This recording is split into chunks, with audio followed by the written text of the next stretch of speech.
Hey y'all, I'm James Wright, and welcome to my shop. Today we're making two the thingamajobbers. Let's dive in.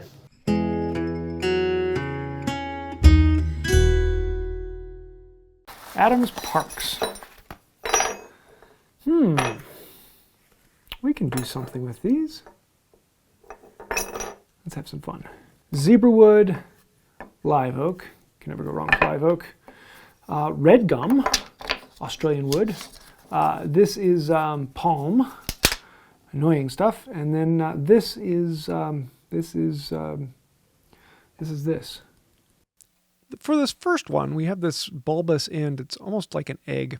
I'm actually going to be using some stabilized live oak. It was the one that it's a beautiful piece. It's spalted. It's got the stabilized wood. It's just a really, really gorgeous piece, and I've been working on it for many different projects, and this is about all I have left.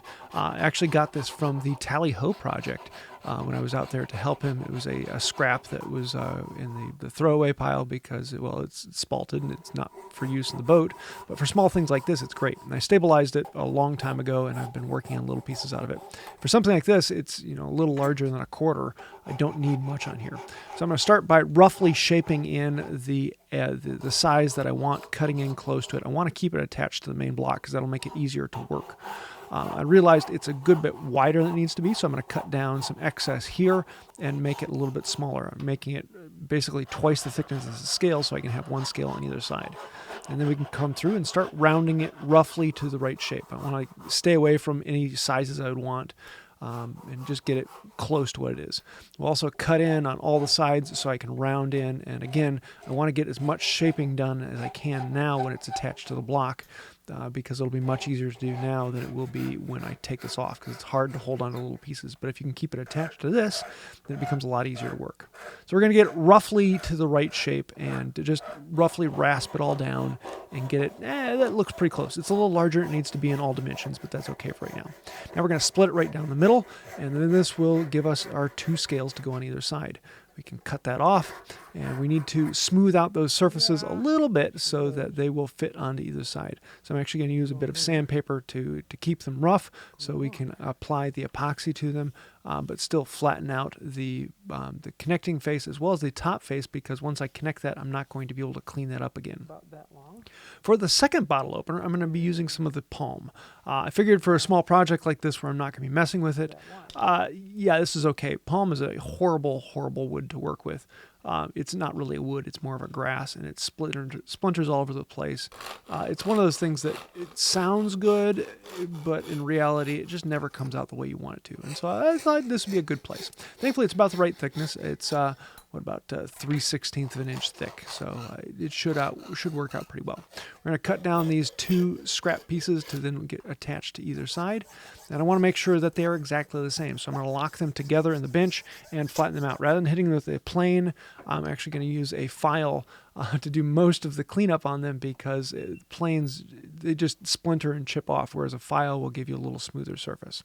Also need to round the corners. I'm going to just round the edges of all four corners and then all outside edges, because these are slightly smaller than the steel that they're attached to. So the steel is going to stick out on all sides. So we're going to round one face on all of them.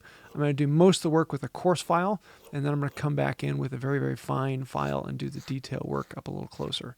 And round over all of the edges that aren't touching to the steel. And you can kind of see how they go together like that. One on either side, and it's a nice little detail. Now, before gluing it up, I want to make sure that everything is roughed up. The steel has a good bit of coarseness to it, so it should hold on well with the epoxy, but I'm going to hit it with a little bit of sandpaper. Also, on this one, because the steel is going to be sticking out of the sides, I want to actually finish that before I do the epoxy, and that will give me that rounded look. So the scale on the other side is rounded, and then it pillows out onto the steel, which will also have a very similar round over on it. And so just making sure everything looks nice and clean and matches the rounding on the scales. And yeah, it actually takes a little bit more time because steel is a little harder than wood for some reason, but keep at it, and you'd be amazed at what it can end up with. The last thing I do is hit it with some 400 grit and get rid of most of the scratches except for the 400 grit. That's about where I like to leave steel. It's not buffed and shiny. It still has a bit of texture to it, and the 400 grit is that nice balance that I really like the look of. I'm going to be using a good, strong 30-minute epoxy, and I'm going to apply it to both the scale and the steel surface and make sure that I get a full coverage on everything. It's going to squeeze out all the way around. That is okay. I want to wipe that off, but having a little bit of squeeze out onto the steel isn't going to be a problem on this because we're going to be doing a little bit more work to it. And here I'm taking very cautious steps to put it exactly where it needs to be, but once I actually clamp it in place, you see it slides all over the place while it squeezes out. And so I'm going to actually get it close to where it needs to be and then bring in a mallet to do some of the tapping to get it right down where it needs to be. Then before the epoxy sets, I'm going to come in with a rag and wipe off the excess. If anything schmooze out onto the wood or the steel, it's not a problem. I just want to get rid of any pooling or any globs of epoxy. So then on the smaller one, it's going to be basically the same thing. This one, I want it to be kind of fat because it is a very small handle. I want it to kind of fit in the crook of the finger. And we're going to clamp it down in place and then tap the pieces back and forth, especially so those two ledges on either side then are flush all the way across. Get a nice clean surface on there. And again, this is much, much larger than it needs to be because we'll do all of the final smoothing and cleanup on it. But it's pretty close. Once they have cured, then we can start drilling them out. I'm going to be putting a brass 1/8 inch rod through it. And so I'm drilling a step smaller than 1/8 inch, and then I'll come back through with the 1/8 inch and drill exactly the size it needs to be. The reason for that is, especially when you're going through wood into steel, it's going to wobble a bit on the wood, and so one side will be a little bit bigger than the actual hole in the steel. So if you drill the whole thing a little smaller and then you come back with the actual size, you get a really nice clean hole that the pin can then fit into. Speaking of the brass rod, we're just going to cut that off a little bigger than it needs to be because we can always file it back. And then we will clean up the edges with a file so that they will then slide into the hole. Going to mix up a little bit more of that epoxy and use that to work it down in. Make sure you apply it into the hole as well as on the dowel, and these I'll slide them in a little ways and then tap them down and then work them back and forth. This one I had already put in from the other side and then pounded it out so that I can make sure I get the epoxy all the way through it. You can see it's a really nice tight fit with just a nice tapping on there. It slides in. So we're sticking out a little bit farther on either side, and again, make sure you get the epoxy everywhere you can because you want it to work all the way down in across. So you can see how having them glued to the main body ahead of time allows them to hold in place so you can put these pins in. And drive them down in place and let them cure. And we'll set those aside for a while until the epoxy fully cures, and then we can come back and start doing the actual finish work on it. The first thing we want to do is file down the brass to the surface, and we're going to get it close to the surface. We're going to do some more detail on this, but getting it down to the surface will then allow me to know how much material we actually have to work with.